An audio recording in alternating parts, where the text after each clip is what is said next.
Salut à tous, alors voilà, aujourd'hui je vais faire quelque chose que je n'ai jamais fait pour les caméras, pour ma caméra en tout cas. Donc ce qu'il va falloir faire, c'est simplement trouver une mouche morte pour que je puisse vous montrer un petit peu ça.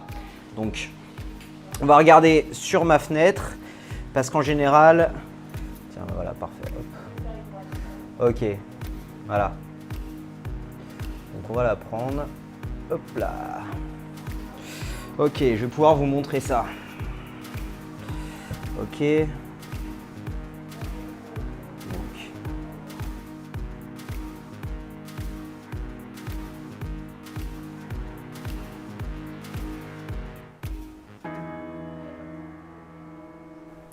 Aujourd'hui, nous allons parler de temps. Je sais que la connexion n'est pas encore évidente, mais restez avec moi pour cette vidéo et vous allez vite comprendre.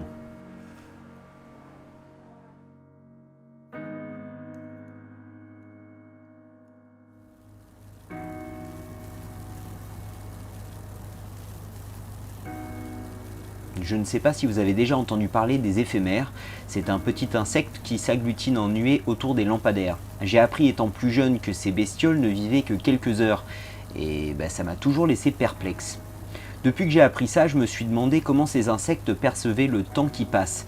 Avec une durée de vie aussi courte, est-ce qu'une heure de temps est la même chose pour moi que pour eux?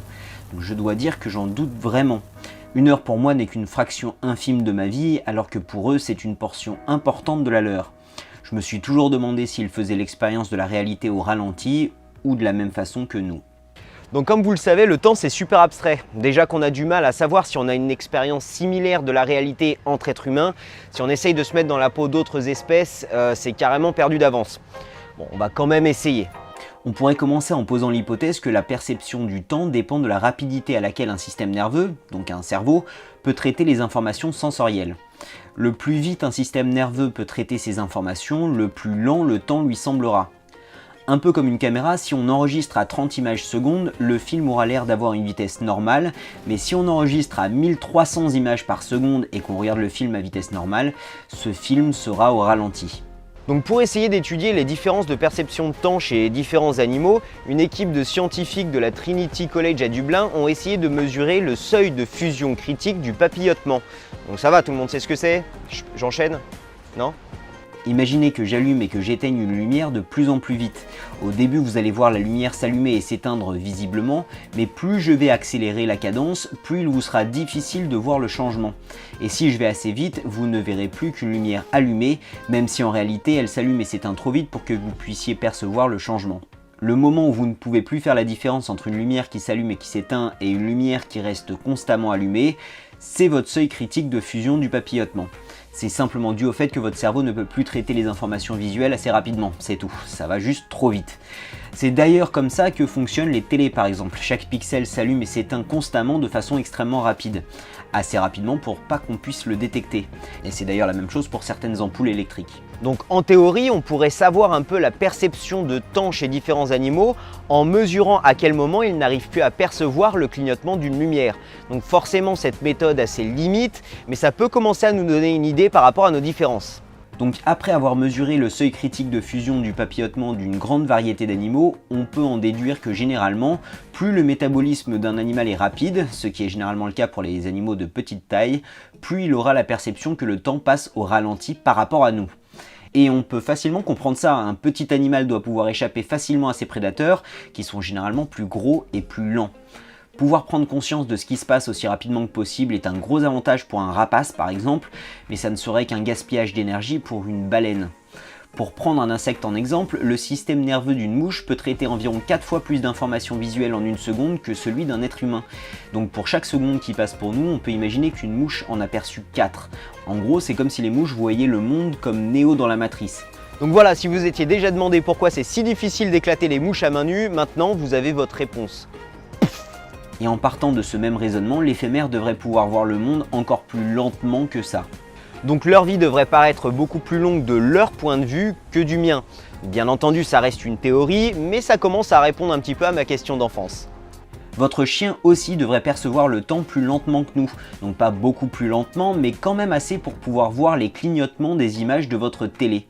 De l'autre côté de ce spectre, une tortue de mer, qui est clairement de tension pour nous, doit avoir l'impression que tout bouge extrêmement rapidement autour d'elle. Et forcément, de notre point de vue, ça prend un temps fou pour qu'elle aille de la plage à la mer. Bien entendu, le nombre d'informations visuelles qu'un animal peut traiter n'est pas la seule chose qui nous permet de pouvoir dire avec certitude qu'il perçoit le temps plus ou moins rapidement que nous. Je peux prendre le scarabée tigre en exemple. Un scarabée tigre se déplace beaucoup plus vite qu'il ne peut voir, c'est-à-dire qu'il est trop rapide pour son propre système visuel. Et c'est pour ça que vous pouvez voir qu'il s'arrête fréquemment pour réévaluer la position de sa proie. Il devient littéralement aveugle en se déplaçant. Maintenant, il est important de noter que ce n'est pas parce qu'il ne voit plus rien qu'il ne perçoit plus rien. C'est une chose de pouvoir traiter un grand nombre d'informations sensorielles en très peu de temps, mais ça ne nous donne pas forcément une bonne indication de comment c'est perçu consciemment. Donc je sais que c'est un petit peu abstrait, mais je vais reprendre l'exemple que j'avais pris dans la première vidéo sur le temps, qui est au final la géolocalisation chez l'être humain. Une chose qui nous aide énormément à savoir d'où un son provient est le fait que nous avons deux oreilles et que le son parviendra à une première oreille une fraction de seconde avant qu'elle ne parvienne à la deuxième oreille. Nous entendons donc deux fois le son, mais pourtant on n'est pas conscient de l'entendre deux fois. Nous sommes seulement conscients de l'entendre une seule fois et nous pouvons le situer dans l'espace. Tout ça pour dire que le nombre d'informations que l'on peut percevoir et traiter ne nous donne pas forcément une bonne indication de comment elles seront perçues consciemment. Donc maintenant j'aimerais revenir sur la mouche que j'ai ressuscitée en début d'épisode. Donc bien entendu la mouche que j'ai choisie n'était pas morte, elle était juste en train de dormir. Donc voilà quoi, désolé pour tous ceux qui pensaient que j'avais des super pouvoirs. Ce que j'ai fait, c'est que j'ai capturé une mouche, que je l'ai mis au congélo pendant quelques minutes pour la plonger dans une sorte d'hibernation, et quand je l'ai prise dans mes mains, la chaleur de mon corps l'a réchauffée et a relancé son système, ce qui vous a donné l'impression que je l'avais ressuscité. Salut à tous, alors voilà, aujourd'hui je vais faire quelque chose que je n'ai jamais fait pour les caméras. Parce que si on y réfléchit, on découvre que le passage du temps n'a finalement absolument aucun effet sur nous. Si je prends une pomme, que je la coupe en 4 et que je mets un quartier au congélo à côté des mouches, un au frigo, un à l'ombre et un dernier au soleil, 2 jours plus tard je peux les reprendre et nous voyons bien que chacun de ces quartiers sont dans des états de décomposition différents. Pourtant, le même laps de temps s'est écoulé pour chacun de ces quartiers de pommes. Ce n'est donc pas le temps lui-même qui a un effet sur nous, c'est vraiment les réactions physiques et chimiques auxquelles nous sommes exposés. De la même façon, une larve de mouche dans une pièce à 37 degrés mettra environ 8 heures à éclore, alors que cette même larve pourrait mettre jusqu'à 2 jours à éclore dans une pièce à 15 degrés seulement. D'ailleurs, la température a une influence pendant la vie entière de la mouche. Avec des températures optimales, certaines mouches peuvent devenir adultes en 4 jours seulement, alors qu'avec des températures plus basses, il lui faudra jusqu'à 30 jours. Et maintenant, cette expérience me pousse à me demander si la température, elle aussi, n'aurait pas une influence sur la perception du temps de la mouche, et au final sur la perception du temps de tous les êtres vivants. Il existe aussi l'histoire du tardigrade qui a été congelé à moins 20 degrés pendant plus de 30 ans et qui s'est remis à gambader dès qu'il a été décongelé. Genre il s'est réveillé, il a pondu des œufs, les œufs ont éclos, tranquille. Il serait intéressant de savoir comment il a perçu le temps pendant ces 30 ans. Et on ne sait pas trop ça, parce qu'au final, on a beau retourner le problème dans tous les sens, pour percevoir quelque chose, il faut pouvoir être conscient. Et on va finir par devoir en discuter de la conscience sur cette chaîne, mais clairement pas dans cette vidéo. Maintenant, j'aimerais prendre une petite minute pour essayer de me mettre à la place de différents animaux. Quelle pourrait être ma perception du temps si mon cerveau traitait autant d'informations visuelles à la seconde qu'une mouche, qu'un chien ou qu'une tortue des mers ?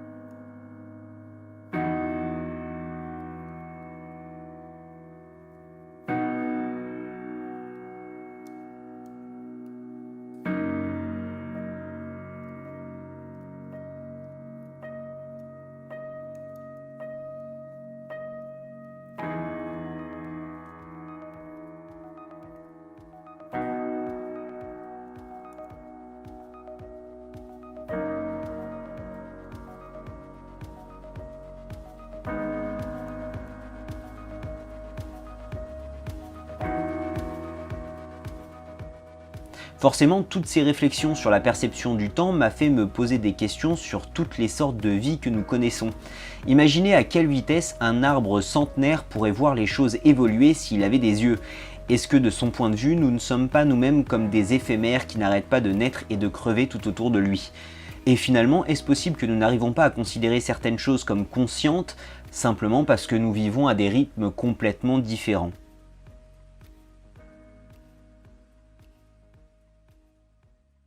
Si vous avez aimé cette vidéo, partagez-la vraiment, c'est vrai que depuis le changement de nom de cette chaîne, ma chaîne a pris un coup. Donc voilà quoi, toute l'aide que vous pouvez me donner, je la prends avec grand plaisir. Si vous avez vraiment beaucoup aimé cette vidéo et que vous souhaitez participer financièrement aux suivantes, vous pouvez me tiper directement en Bitcoin en scannant le code que vous voyez à l'écran ou grâce à l'adresse dans la description. Et si vous n'utilisez pas les bitcoins mais que vous voulez quand même m'aider, vous trouverez un lien vers mon Tipeee dans la description, en même temps que toutes les sources et les musiques utilisées. Donc vraiment merci à tous ceux qui sont là pour moi, qui me laissent des commentaires constructifs, qu'ils soient positifs ou non. Je vous dis à samedi prochain pour une nouvelle vidéo, excellent week-end à tous. Salut!